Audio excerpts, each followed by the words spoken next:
Jusqu'à 9 heures, Good Morning Business. Et notre pays reste donc le pays le plus attractif en Europe pour les investissements étrangers. Il faut quand même le dire quand il y a des bonnes nouvelles malgré tout. C'est vrai, Marc Lermite, associé chez EY, bonjour. Vous publiez aujourd'hui votre baromètre 2021 de l'attractivité de la France. Effectivement, nous sommes toujours premiers, mais effectivement, nous perdons du terrain par rapport à nos voisins européens.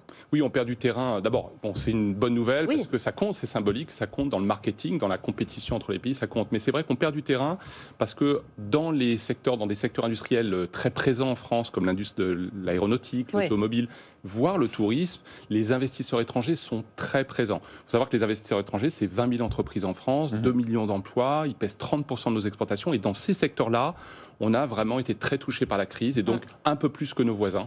Il y a autre chose qui m'inquiète un peu, désolé, je vois le verre à moitié vide ce matin, mais c'est que en matière de R&D et de centre des décisions, là aussi on n'est pas très bon finalement. Alors c'est vrai que d'abord, l'année 2020, c'est pas une année, j'oserais dire, où on coupe des rubans. C'est vrai qu'un siège social, un centre de R&D, c'est un moment très symbolique, très important pour une entreprise.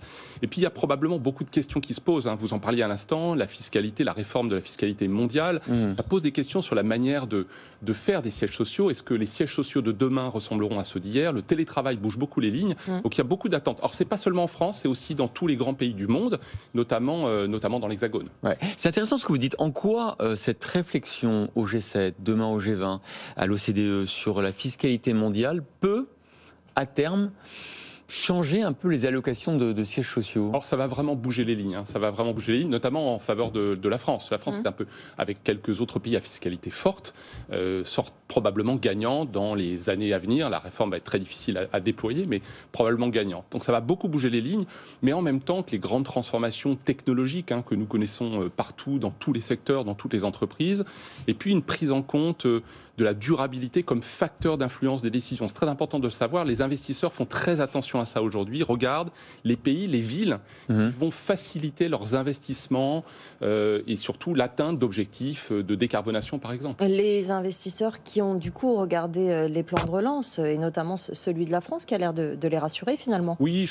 je pense que notre étude, l'étude EY le montre, la France a été jugée au bon niveau en Europe. Alors il y a des pays dans le monde comme le Canada, Singapour qui ont vraiment déroulé un tapis rouge financier y compris. Mais en Europe, encadré par la Commission et par l'Union européenne, le plan de relance français a été jugé au très bon niveau, à la fois dans l'urgence, les premières mesures de mars à juin de l'année dernière, et puis le plan de relance, les perspectives sont très claires, et les investisseurs étrangers, les entreprises en général, les jugent assez convaincantes. Alors, autre renseignement très intéressant de votre étude, c'est que, une fois de plus, ce sont les investisseurs étrangers qui contribuent à rééquilibrer nos territoires, avec une forte attractivité de certaines régions. Oui, c'est pas seulement en Île-de-France. Donc l'Île-de-France reste, puisque c'est une région pays. Paris est l'autre métropole mondiale en Europe, avec Londres, qui ne perd pas complètement son attractivité. Mais c'est vrai que Auvergne-Rhône-Alpes, les Hauts-de-France, le Grand Est, l'Occitanie qui perd un tout petit peu cette année. Il y a l'aéronautique. La crise de l'aéronautique est passée par là, mais toutes les régions françaises ont quelques dizaines d'investisseurs étrangers, en profitent pour maintenir de l'emploi là où elles le peuvent. Sont des entreprises qui sont généralement qui ont envie de faire des choses en France. Deuxième économie européenne, l'Europe étant la première économie mondiale, ça compte d'être en France et pas seulement en Île-de-France.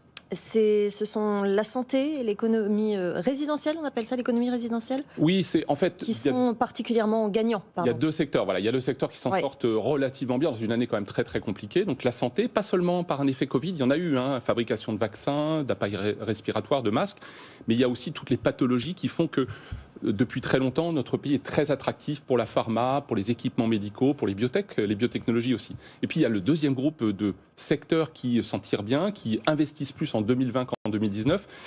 Ce sont des secteurs effectivement d'économie résidentielle qui sont tirés par l'explosion du e-commerce. Donc là, il y a l'ameublement, l'agroalimentaire, l'habillement, la banque en ligne. Donc le e-commerce soutient aussi l'investissement. Beaucoup d'entreprises viennent en France pour s'équiper, pour se réorganiser et profiter du fait que les Français ont un peu plus envie de consommer en ligne. Est-ce que vous redoutez une forme d'attentisme au cours des prochains mois? D'abord parce qu'il y a des échéances politiques, ensuite parce qu'effectivement, on voit beaucoup dans l'étude des investisseurs qui attendent que la France se réengage sur ses objectifs. On a donné donné l'habitude aux investisseurs de stop and go. Hein. Donc là, il faut qu'on tienne maintenant. Oui, il y a un attentisme d'abord parce que la reprise, elle est encore timide. Elle se produit bien, donc ça se voit. Et les chiffres de 2021 vont être sans doute encore un peu décevants. On a eu une baisse l'année dernière. Je pense que l'année 2021 sera marquée par beaucoup d'incertitudes encore à certains endroits en Europe et peut-être en France. Il y a des échéances politiques, mais il faut reconnaître que la France a plutôt donné des gages, a tenu ses engagements, notamment vis-à-vis de la fiscalité, puisque la réduction de l'impôt sur les sociétés en 2022 a été confirmée. C'est important parce que c'est important de payer un peu moins d'impôts en France pour les entreprises internationales ou les entreprises françaises.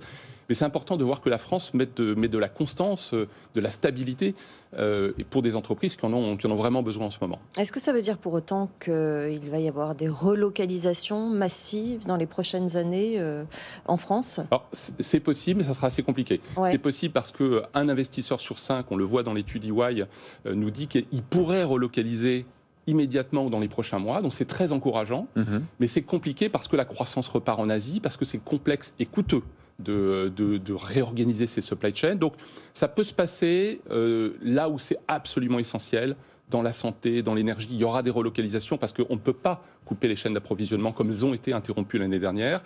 Et on peut le faire dans des secteurs assez rares pour l'instant où le consommateur est prêt à payer le prix du retour en Europe et du retour en France. Il y a un surcroît de prix à la vente aux industriels ou aux consommateurs qu'il faut pouvoir payer tout simplement. Alors est-ce que vous pensez quand même dans 3 semaines on aura Choose France avec des grands patrons étrangers qui viendront à Versailles? Est-ce que vous pensez qu'on aura quelques bonnes surprises en matière d'annonces, de relocalisation justement et d'investissement? Oui, je pense que le gouvernement et Business France qui font le job en ce moment pour essayer de rassurer les entreprises présentes en France et puis d'en attirer de nouvelles, feront des annonces. Je pense que c'est important de donner un message européen aussi. Le problème n'est pas que hexagonal, il est aussi que l'économie européenne nous soutient et vraiment l'entourage pour la France et moyen de continuer à croître et de repartir aussi vite que les autres. Merci Marc Lermite, associé chez EY pour cette étude sur l'attractivité.